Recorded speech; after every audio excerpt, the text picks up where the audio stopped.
Glasya-Labolas, the 25th spirit of the Goetia, is often depicted as a dog with the wings of a griffin. This is just so he has a form. Glasya-Labolas is a spirit without form, which is a very important aspect of his character as a president of Goetia. Rank as president, strongest on 23rd of November to the 2nd of December. Day, Wednesday. Time, anytime, not twilight. Direction, south. Tarot is 8 of Wands. Planet is Mercury. Metal is Mercury. Element is fire. Color, orange. Plant, rosemary. Incense, storax, or dragon's blood. Zodiac, Sagittarius. Lan, Tepper, Sakura, Onka, Glasya-Labolas. Benefits working with Glasya-Labolas. He is an author of bloodshed and manslaughter. Teaches invisibility. Represents the pure energy of fire in the psychic sense. Let's roll on. The 8 of Wands. 8 of Wands, swiftness. Mercury is in Sagittarius. The energy of fire is in Mercury. So we have a masculine element in a masculine sphere, and we are happy. We are happy with the situation. The energy is swift. So the energy of fire in the psychic sense, it is the cause of all the ripples we experience in our mind, and the energy of fire in itself is invisible, even though we're depicting it here as 8 rays, and we use different colors and images. All those colors and images that we use to depict something are nothing more than an artistic representation of something that is invisible. So how do we find an image of an invisible god? So, while I was evoking Glasya-Labolas, I used rosemary, all of my rosemary, to sprinkle on the candles, and I fell in love with the scent of dragon's blood.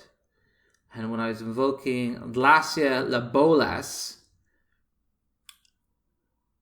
what usually happens when I invoke a spirit is that my vision goes a bit hazy because I go into a trance. So it's like you're in the kind of a dream state while awake at the same time. Summoning spirits for me is the same as having a dream while awake. It's the same concept. So when you're watching my videos going, some people ask the question, are you smoking meth? I'm like, guys, people have been going into a dream state while awake for thousands of years.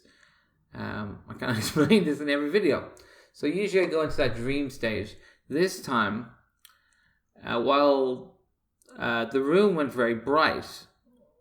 Now, I do this in a dark room with candles, so there is light, but the room you can't say is bright. So I could see the room as a bright room, as if the lights were on. And there was no voice, feeling, there was anything. I was like, what's going on here? Why can't I see Glasya-Labolas? I was like, oh yes, because he is an invisible spirit. And this is how I learned the power of invisibility. That I, in the experience, am the one who is invisible. Everything else in my perception is a projection of the mind. Sensations in the body, feelings and thoughts, these are all projections of the mind and aren't really us. No. I believe my slideshow is possessed by a spirit, which is why it's flickering. I'll do an exorcism later. So realizing that I am... Why are you doing this? realizing that I am the... I can do that for some reason. I am the invisible spirit. I am the visible God that dwells in the void of the spirit. That is me. With that realization, I did then start seeing the form of dark wings. It was just kind of a bit funny thing to see. I could feel this energy erupting. Lightning bolts struck my two arms, and then I drew a red lightning bolt on one arm and the Mercury symbol on the other. And I will consider getting them as tattoos because they look pretty cool. And then I was advised to look up particular mythological characters, and particularly look up mercurial food associated with Mercury. And the first thing I came across was Anise. Don't know how to pronounce this. Anise. I read it calms the mind and body, and I was like, that's perfect. I was like, okay, I'll buy some tomorrow, and I realized I had a jar of it already, and I started putting it in teas and coffees. It's like, this is sweet. It's definitely a day. This is definitely a thing I do twice a day. This is awesome. So, like, talking about this is classic, why it's a good idea to evoke spirits. It taught me something about my self-nature reality. That's high magic, and then it led me to a herb that does benefit me, like many spirits before, Ballet, for example, and other ones, teaching me things I can use. And I had an ego death. Like, I was happily existing as the terrible invisible God that dwells in the void places of the spirit. And then I noticed that when my attention goes on to other people, be it that I want to connect with someone or somebody is insulting me and doing something to trigger me, then my sense of self shifts.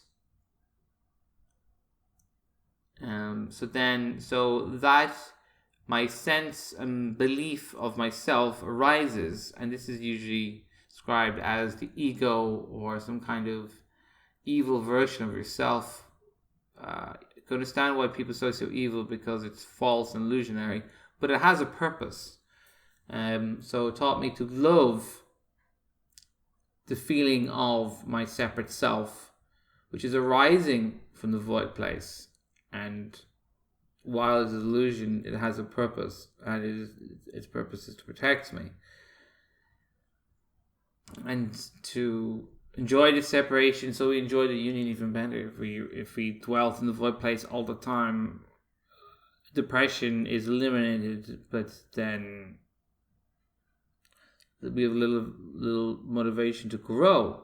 So that has been a very interesting experience of becoming the void space, and then watching myself be born, loving it, and then allowing it to die again and to be reborn again, and then just being aware of that cycle and giving myself unto love. Love itself is invisible, and we're largely attached to the expression of it. Anywho, so yes, thank you, Glasya-Labolas, for such an interesting experience. Ciao.